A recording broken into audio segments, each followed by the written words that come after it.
Una pregunta más.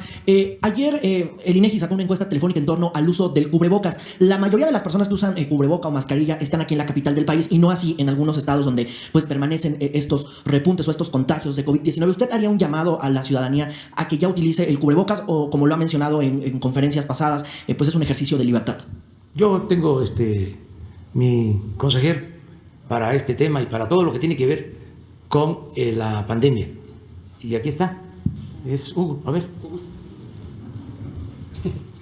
Ándale, ya salió el consejero. Con mucho gusto. Mucho se ha inquietado algunos segmentos de la población sobre este tema del cubrebocas. La imagen que está en pantalla es la más reciente declaración del director general de la Organización Mundial de la Salud, el doctor Tedros Ghebreyesus. Y esto que está en el texto es la postura que ha tenido el gobierno de México y es la que le hemos recomendado al presidente a lo largo de la pandemia.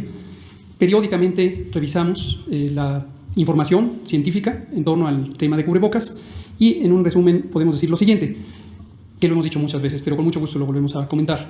El cubrebocas es un dispositivo mecánico, es un fragmento de tela o cualquier otro material textil que fue diseñado hace muchos años para impedir el traslado de partículas líquidas potencialmente cargadas de algún agente infeccioso desde la boca y la nariz de alguien hacia el campo quirúrgico. Ese es su uso original. Cuando un cirujano o cirujana está operando, el campo quirúrgico es el espacio del cuerpo humano de la persona enferma que generalmente es un espacio libre de agentes infecciosos. Entonces, el equipo quirúrgico, la cirujana y demás miembros del equipo utilizan el cubrebocas para evitar, al respirar, quizá al estornudar, si es que tuvieran un acceso de estornudo, contaminar el interior de una persona.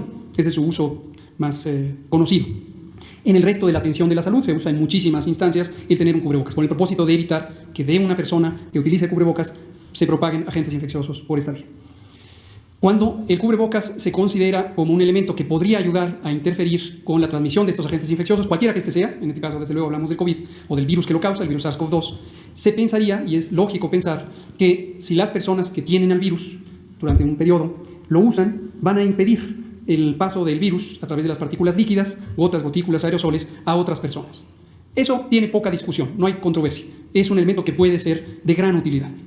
Ahora, dos elementos que es muy importante tener en mente y que explican por qué la Organización Mundial de la Salud y muchas agencias de salud pública del mundo, igual que el Gobierno de México, tenemos algunos elementos adicionales que considerar y los consideramos.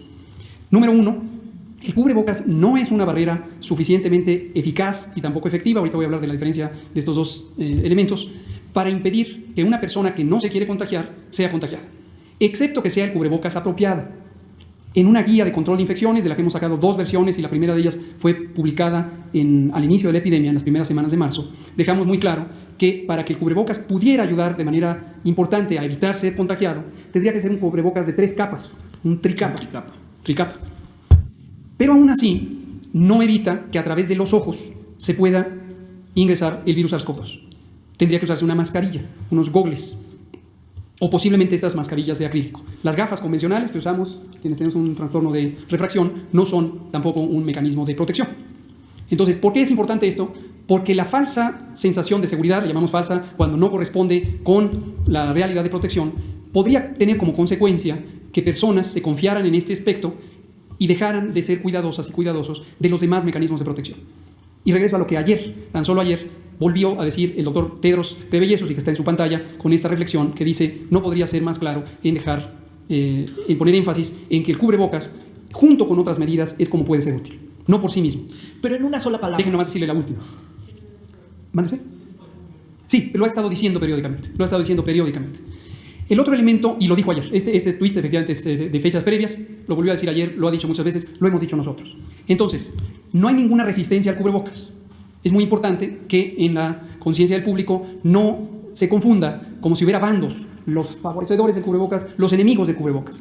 Nos daba curiosidad hace unas pocas semanas un periódico Circulación Nacional que ponía fotos de mandatarias y mandatarios del mundo y parecía compararlos en términos de una medida, desde luego una vez más mal utilizada sobre el número de personas fallecidas en cada país, sin considerar el tamaño poblacional y todo lo que hemos dicho, y los ponía como si fueran dos bandos, como si el cubrebocas fuera una bandera. Pensarlo así es una distracción, es una confusión, no se trata de bandos.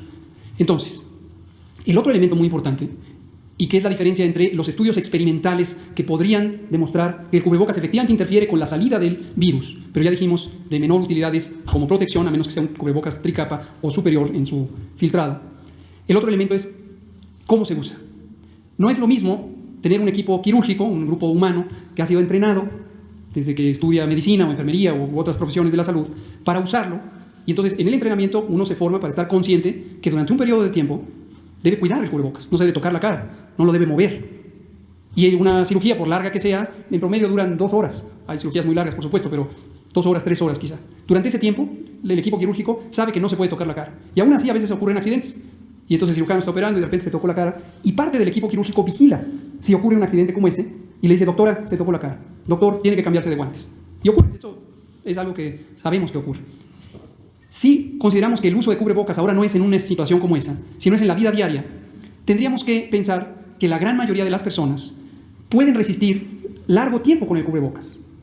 Y es muy poco probable que eso ocurra, porque el cubrebocas usado en la vida diaria nos va a llevar, ustedes lo pueden ver, salgan a la calle y véanlo, a que nos cansemos de él, nos pica, nos da comezón, nos arde, nos acalora, y al rato lo traemos de gargantilla, lo traemos de sombrero, no lo quitamos, está colgando de una oreja, lo tocamos, y eso ya es inadecuado y le quita su utilidad, o le resta significativamente su utilidad.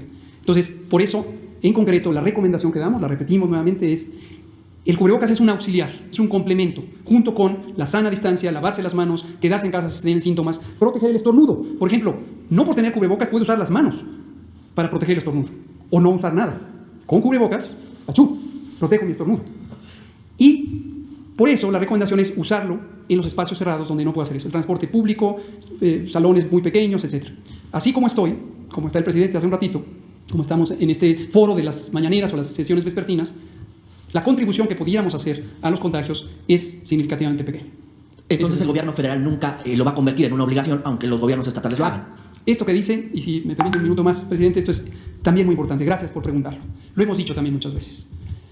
Cuando el gobierno mexicano diseñó las intervenciones de prevención y control, usando los principios generales del control de infecciones, la literatura científica más actualizada y también relevante del momento y que todos los días la revisamos, decidimos tomar que el sujeto de la acción no sean las personas. No sean las personas. ¿Por qué razón? Porque si el sujeto de la acción son las personas en lo individual, entonces tendríamos que ejercer coerción, que puede ser desde una acción administrativa, multar a una persona, arrestar a una persona. Esas son escenas que hemos visto en el mundo y que hemos visto en el país. Y consideramos desde el inicio, y así está formalmente asentado en el acuerdo del secretario de Salud el 31 de mayo, establecimos, tenemos que tener un cuidado especial de los derechos humanos. Por cierto, la Comisión Interamericana de los Derechos Humanos recientemente adoptó una resolución enfática sobre la protección de los derechos humanos de las personas que padecen COVID-19. Entonces, es muy peligroso en un contexto de ansiedad social, legítima, natural, esperable, que se focalice en la persona, la acción extraordinaria de salubridad general. A diferencia de eso, el gobierno mexicano decidió que no fueran las personas, sino las circunstancias que hacen que las personas tengan que, en el caso de la jornada de sana distancia, salir al espacio público.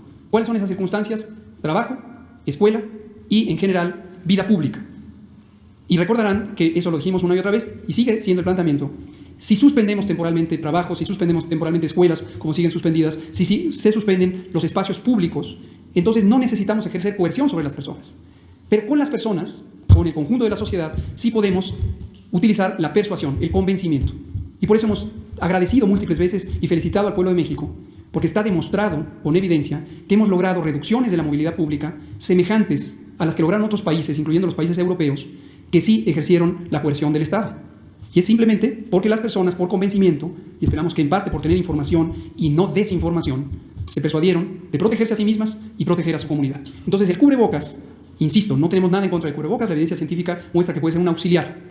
Pero si se vuelve el enfoque principal, el centro de la acción, entonces ocurre, como lo hemos visto, no es una especulación, ha ocurrido, ustedes lo saben, que entonces la acción gubernamental se focaliza sobre el presunto culpable, que es la persona que no trae el cubrebocas. Pues entonces no se convertirá en obligatorio, es una sugerencia, pero así es, se recomienda, sí, lo podemos recomendar con mucho gusto para todas aquellas personas que están inquietas de que no hemos hecho la recomendación, se recomienda el uso de cubrebocas, particularmente en los espacios cerrados, en los que es difícil mantener la sana distancia, como una medida complementaria de las demás. Sana distancia, lavado de manos, protección del estornudo, quedarse en casa si se tienen síntomas y acudir prontamente a atención médica si se padece COVID, aun cuando este no haya sido aún demostrado por laboratorio. Gracias. Muchas gracias. Presidente, nada más robarle un comentario sobre la audiencia que va a tener esta mañana Emilio Lozoya. Pues, perdón, bueno, no, pues es que espérate. es el tiempo, ¿no? Sí. Entonces, Adelante, déjeme tomarme unos segundos. Nada más preguntarle, presidente, si le puedo robar un comentario en torno a la audiencia agendada para esta mañana con Emilio Lozoya. Usted, pues, ha hablado de